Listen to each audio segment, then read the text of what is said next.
How could a single generation produce so many heroes? The greatest generation did. We here have been fortunate to know some of these brave men and women who kept our world safe. I was lucky to become friends with one of them. Today, we share our latest story about everyday Hoosier heroes. A lone ace, just a shade over 20 years old, is flying his wounded aircraft in peril to the safe haven of Mother Earth.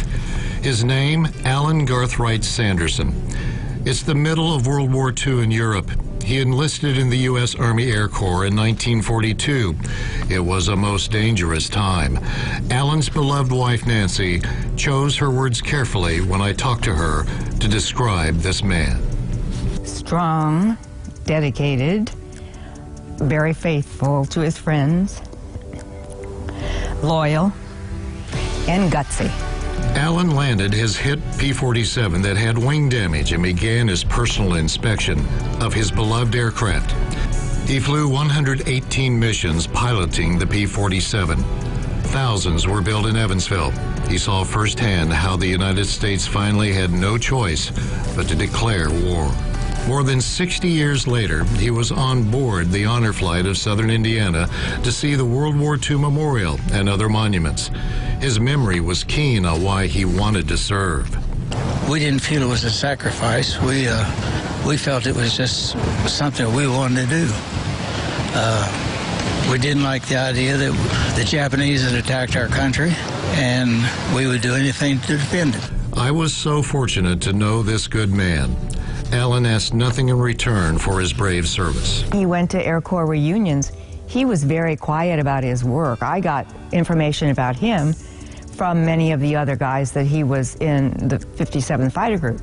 He was soft-spoken, but he had true grit. He was fearless. He and his fellow fighters were taking anti-aircraft fire in one mission. The story goes, Alan spotted an enemy site next to a certain building. As he peeled off to go down there, he heard his wingman say, "I wouldn't do that, Sandy. That's the Leaning Tower of Pisa." He worked hard into his 90s to get a P-47 back home to Evansville. Alan Sanderson traveled to Houston, Texas to see the warbird come to the city. We were lucky to join him on the trip. Oh, it's great.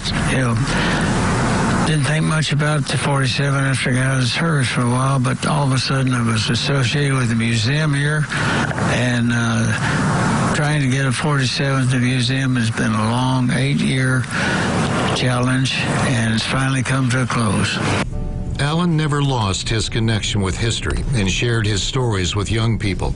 It was manifested in his passion, his blood, sweat, and tears that brought the Evansville Wartime Museum to fruition. I didn't know I married a hero until the museum came to me.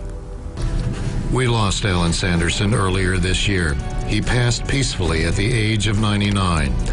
I asked Nancy, who taught for 30 years, if she still talks to Alan. She said she does, and she tells him, Teach me what I need to know next. We can all learn lessons from this man named Alan Sanderson.